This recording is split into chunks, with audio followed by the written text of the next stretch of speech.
সবগুলো চার্জ তাদের তিনজনের বিরুদ্ধে প্রমাণিত হয়। সকল চার্জে তাদেরকে আজকের মাননীয় ট্রাইব্যুনাল মৃত্যুদণ্ড দিয়েছেন। Habibur Rahman commissioner, ADC Rashed, OC Moshiur Rahman, ASI Chanchal এবং তারিকুল ইসলাম তাদের বিরুদ্ধে যথার্থ বিচার হয়েছে। তিনি আমাদের অন্যতম ভিকটিম আমির হোসেনকে কার্নিশে ঝুলে থাকা অবস্থায় তাকে গুলি করার অপরাধ তার বিরুদ্ধে প্রমাণিত হয়।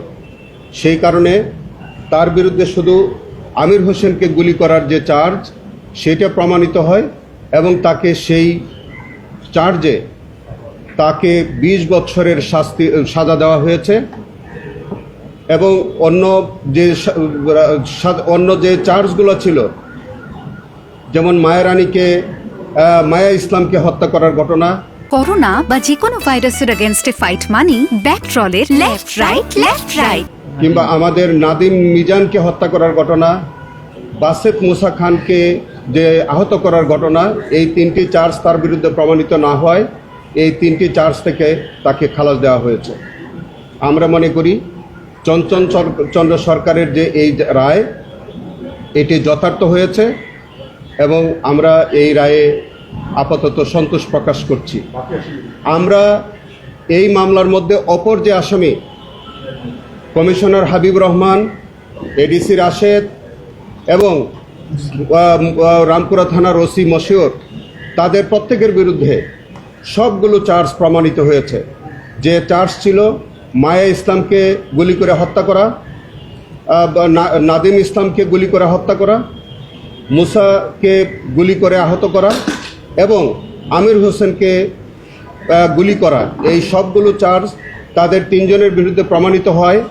সকল চার্জে তাদেরকে আজকের মাননীয় ট্রাইব্যুনাল মৃত্যুদণ্ড দিয়েছেন। এই অপর যে আসামি তরিকুল ইসলাম, তার বিরুদ্ধেও এই তাদের সহযোগী হিসাবে তাকে ওই হত্যাকাণ্ড এবং আহত করার যে অভিযোগ, যে চার্জ ছিল সেটি প্রমাণিত হয়, তাকে যাবজ্জীবন সাজা প্রদান করা হয়েছে। আমরা মনে করি এই মামলার মধ্যে আমরা 14 জন সাক্ষ্য দিয়েছিলাম। 14 জনের সাক্ষ্য নেওয়া হয়েছে। 14 জনই ভিকটিম পরিবারের 4 জন সাক্ষ্য দিয়েছেন। এই মামলার মধ্যে আমরা ভিডিও ক্লিপ ছিল সেটা আমরা আদালতে প্রদর্শন করেছি। ওয়্যারলেস মেসেজ যেটা হাবিবুর কমিশনারের ছিল সেটা আমরা উপস্থাপন করেছি। এই মামলার মধ্যে আনুষঙ্গিক যে আহত এবং নিহত হওয়ার সপক্ষে যেসব এভিডেন্স ছিল সেগুলো আমরা উপস্থাপন করেছি এবং আজকে এই মামলাটি সম্পূর্ণরূপে সন্দেহাতীতভাবে প্রমাণিত হওয়ায় মাননীয় ট্রাইব্যুনাল 3 জন আসামিকে মৃত্যুদণ্ড, আসামি তরিকুল ইসলামকে যাবজ্জীবন, চঞ্চল চন্দ্র সরকারকে 20 বছরের কারাদণ্ডে দণ্ডিত করেছেন। আমরা এই রায়ে মহান আল্লাহর কাছে আমরা শুকরিয়া আদায় করছি এবং আমরা মনে করি এই রায়ের মধ্য দিয়ে আমাদের শহীদ পরিবার এবং আহত পরিবার তারা ন্যায় বিচার পেয়েছেন বলে আমরা বিশ্বাস করি।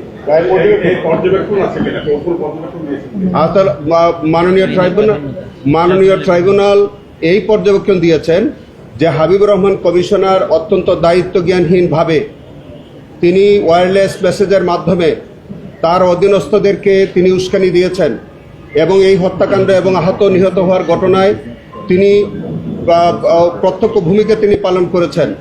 শুধু তাই না, এভিডেন্সে এসছে যে এই হাবিবুর রহমান কমিশনার এই হত্যাকাণ্ড ঘটনা 19 তারিখে হত্যাকাণ্ড ঘটনার পর তিনি 21 অথবা 22 তারিখে যারা এই রাশেদের নেতৃত্বে যারা অংশগ্রহণ করেছিল এই হত্যাকাণ্ডে তাদেরকে প্রত্যেকে 1000 এবং ওসিকে 1 লক্ষ টাকা পুরস্কার দিয়েছেন 21 অথবা 22 তারিখে।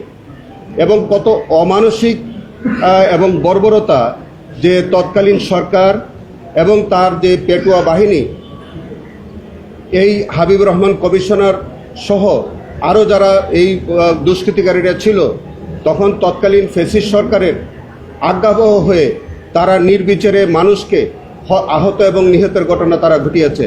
আমরা মনে করি যে তাদের মধ্য থেকে আজকে যে 5 জন আসামি Habibur Rahman commissioner, ADC Rashed, OC Moshiur Rahman, ASI Chanchal এবং তারিকুল ইসলাম, তাদের বিরুদ্ধে যথার্থ বিচার হয়েছে এবং তাদেরকে উপযুক্ত সাজা দেওয়া হয়েছে। আমরা প্রসিকিউশনের পক্ষ থেকে আমরা এই রায়ে সন্তোষ প্রকাশ করছি। আমরা মনে করি যে আমাদের যে শহীদ পরিবার এবং আহতর পরিবার তারা ন্যায় বিচার পেয়েছেন এবং তারাও এই রায়কে একইভাবে আমাদের সাথে সন্তোষ প্রকাশ করেছে।